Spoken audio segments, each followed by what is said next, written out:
Welcome to India Lingua News. Our guest today is Nishit Acharya. He's a consultant who works with a lot of foundations and non-profit organizations.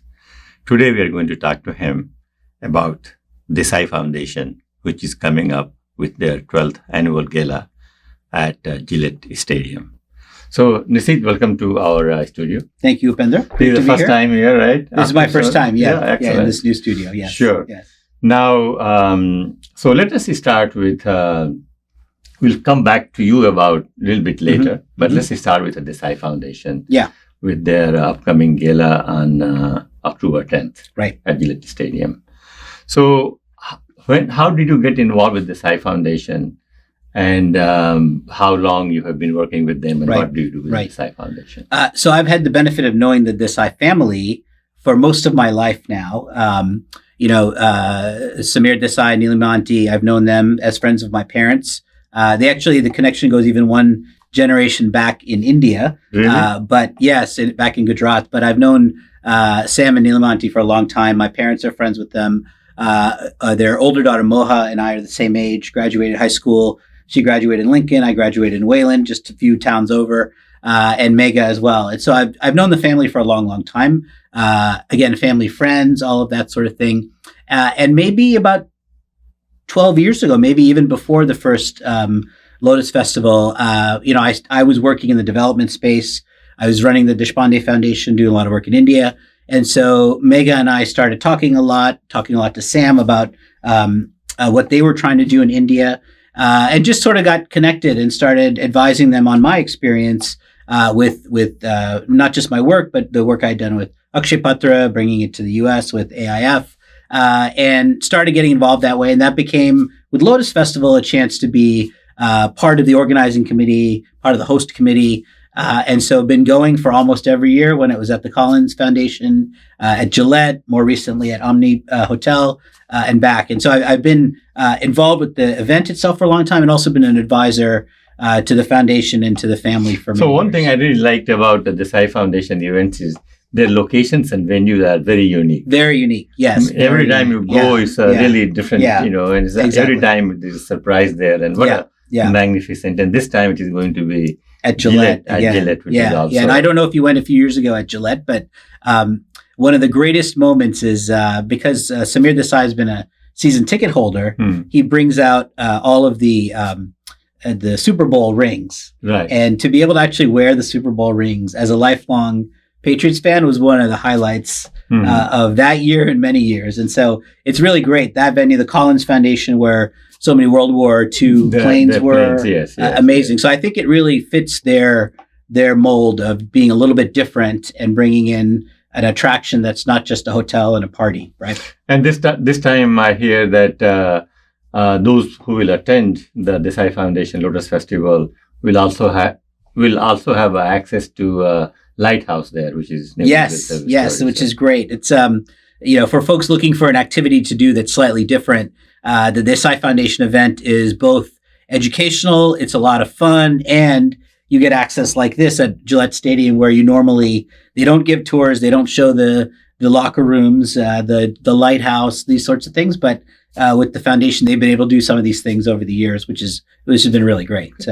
So now one question I wanted to ask you, and I didn't know that you played a very important role when Hillary Clinton visited the Desai Foundation location in India, in Gujarat, right? In Gujarat, yes. So tell that story, how that happened and how you managed to pull that. Right. So as you probably know, Upendra, I served in the Clinton administration in the 90s. Sure. And so I knew Secretary Clinton, President Clinton. And so in 2021, I was asked by the Clinton Foundation to come back and help them set up the Clinton Global Initiative in its second iteration. And so I joined them as a senior fellow. I was focused on economic policy around the world. And one of the first things I did was, in their model, organizations come and make commitments, and they promise to improve programs and build programs. And so the Desai Foundation had done a great program around COVID and COVID awareness and leadership development during COVID. And so Mega Desai, the executive director, and I were talking, and I said, why don't you come to Clinton Global Initiative? You can make a commitment This was back in 2021. And you can attend and you can meet the president and secretary and really build from there. And so the Desai Foundation thought about it. They made a commitment. They came. The second year, 2022, Secretary Clinton was invited to India, to Gujarat, for the 50th anniversary of the founding of Seva, the NGO in Ahmedabad, founded by Ela Butt, that works with over 1 million women annually. And Secretary Clinton and Ela Butt are very close. We're very close before Ela Butt passed away. And so the secretary said, yes, I'll go. And so she planned this trip to Ahmedabad.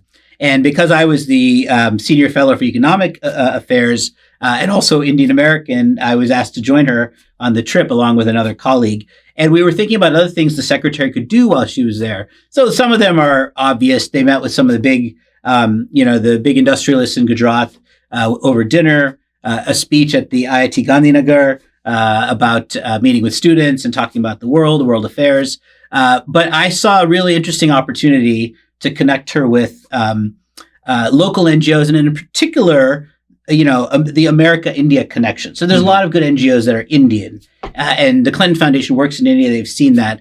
But Desai Foundation is close to my heart. It's from Boston. It's America. It's India. And so you have known all the Desai. And I've known all the Desai. So I picked up the phone. I called Megha. I said, hey, I have some big opportunity for you, but it's really happening fast. And I told her that Secretary Clinton is visiting Ahmedabad, and can we put together an event to show her the work of the Desai Foundation? And the Desai Foundation's work, majority of it is a little bit south of Ahmedabad, Surat, and that area, but they do some work in Gandhinagar as well, in that area, in the villages outside of that. So over the course of the next 5 weeks, worked very closely with Megha and the team in India for the Desai Foundation. And they put together really an amazing program where Hillary Clinton spent about 3 hours or so. She went to one of the health camps they organized where people get basic eye tests and they get basic non-communicable disease testing, vaccinations, things of that nature. She then walked and spoke to a bunch of the women who worked in that village, lived in that village, about their small businesses, making agarbatti, farming, all these sorts of microfinance activities that they were doing. Talked a lot about the health issues facing women. She stayed for a while, as long as she possibly could. We had to clear out all the space, but she enjoyed her time. Many of the women spoke only Gujarati, and so she was listening and learning and translating. And Megha was there, and Mittal, the India executive director, and it was really amazing. I think it showed for Secretary Clinton and for all of us really what the connection is between Indian Americans, India, and the U.S.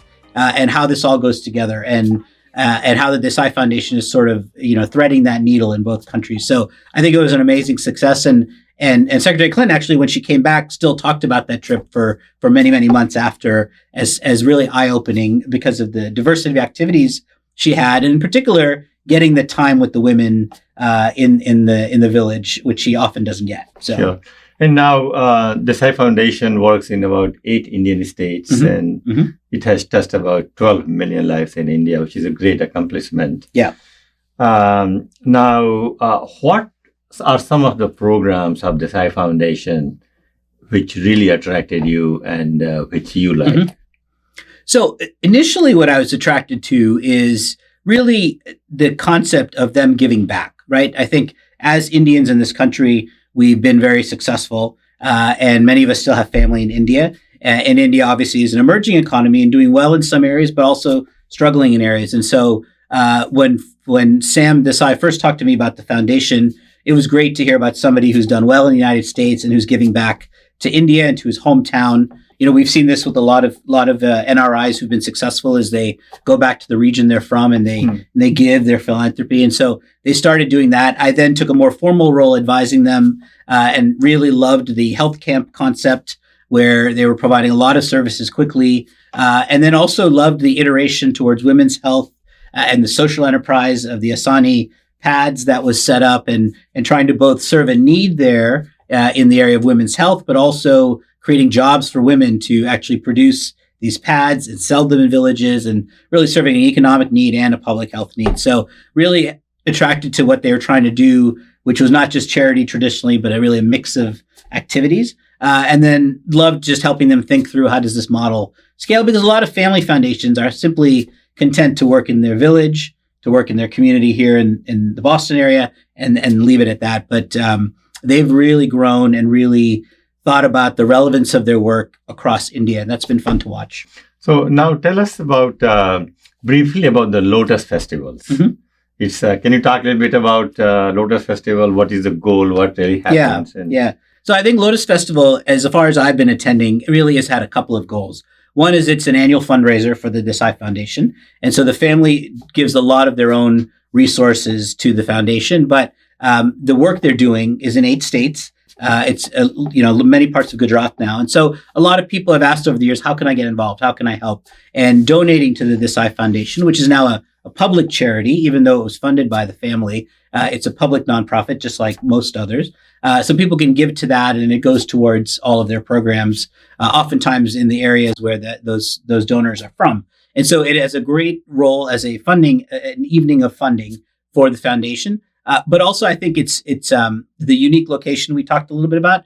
And then what for me has always been great is bringing in new people to learn about the Desai Foundation. I think there's some other groups like America India Foundation, Akshay Patra, which are a little bit larger. They have more resources to engage people. I think Desai Foundation, that's one of the roles I enjoy, is every year bringing 8 to 10 people who are new, who don't know about the foundation. Other folks do the same thing. And so I think every year it's not the same program. It's not, the same, schedule, not the same video. They really change up everything, including who's in the audience. And that's really fun.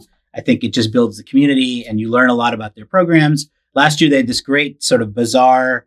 I remember that. There was 10, 12 stalls where the women had their the products they'd made. That was in Omni Parker, right? That was Omni Parker, yeah. So even though it was at a hotel, it was nicely done. And that's a beautiful hotel, actually. It's a beautiful hotel. Setup is really fantastic. Yeah. So I think that's different, to have the whole Mela feeling to it, but still have a nice event.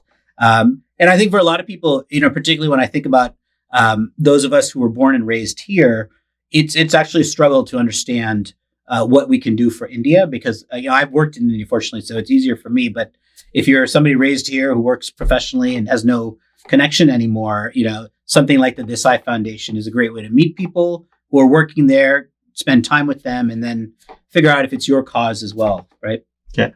So now, before I let you go, tell us about yourself. Give us a brief snapshot of your life. Yeah, sure. So I was, raised in the Boston area in Wayland. My parents came here in the mid 70s. They'd been in the US, but they came here. And you bought your parents' home too? I bought my parents' home many years ago. Yeah, They retired out to Los Angeles, where it's slightly warmer than Boston. But I went to Northeastern University. I then went to work for President Clinton for many years in the White House. I wrote the first Diwali declaration. That's one of the things I'm most proud of. And now still they continue with it. Still they continue with it. And it became an event with President Obama and even George Bush and Trump have kept the proclamation. So something I'm very proud of. I came back to Massachusetts after the Clinton years because I felt like if I was going to solve global challenges, I needed to understand what was going on here. And so I had the privilege of running some nonprofits. I worked with Desh and Jayashree Deshpande at the Deshpande Foundation to help them launch their India programs, as well as their programs in Lowell and Lawrence. And then I went back to DC in the Obama administration for several years to be director of innovation and entrepreneurship. And so for about the last 8-9 years, I've been a consultant.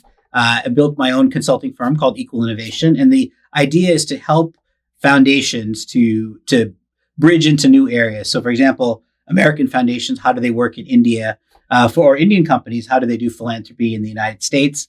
Some of it involves innovation and thinking about things like the COVID vaccine and what can the philanthropy do to help research and develop it, but also deliver it to those who can't afford it. And so we do a lot of consulting with large foundations, with large global NGOs, work with Mass General Brigham, the Barr Foundation, Boston Foundation, many foundations in the area. And it's really enjoyable work. It takes me around the world. And I think, when you have things like, success stories like the vaccine, it reminds us that innovation isn't just about tech startups and billion-dollar IPOs, but it can actually get us back to normal during difficult times. So that's the work we do. I remember very briefly, I worked with you many, many years ago during the campaign of Shannon O'Brien. She was running for governor. Right. And 2006, was it? Maybe? It was a long time ago. Yeah. And I still remember I was supposed to introduce her and you came to me and you give me advice that Upendra, when you introduce her, tell her the next governor of Massachusetts, although she was just running. So I used that, but that story really stuck with me. So, what a small word it is. Mm-hmm. Now, with all this experience which you have, I am surprised that President Trump has not invited you and kept you there in the White House. Unlikely. As you know, in American politics, once you work for one party or the other, you're pretty much branded there. So I had the privilege of working for President Clinton and President Obama. And so I will not be working for President Trump. In the future, if there's a Democratic president, I could see myself back in Washington. But right now, my kids are still in school. And so we're here. I would say at the state level, there's a lot more opportunity. I think in Massachusetts, Governor Baker, Governor Healy, you can serve for both of them, whether you're a Democrat or Republican. So, for people interested in public service, at the state level, it's a lot less partisan, and it's much more effective too, because you're in the state and you know what's going on. You live here, and Washington is very partisan. You get to do big things, but you have to do it within the confines of that environment. Well, thanks to Trump that you are in Massachusetts right now. Right. Yeah. Exactly. So happy for that. The family's happy for that as well. Excellent. Nishit, thank you so much for your time. Thank you so much. And we'll see you at Lotus Festival on October 10th. Yes, looking forward to seeing everybody at Lotus Festival.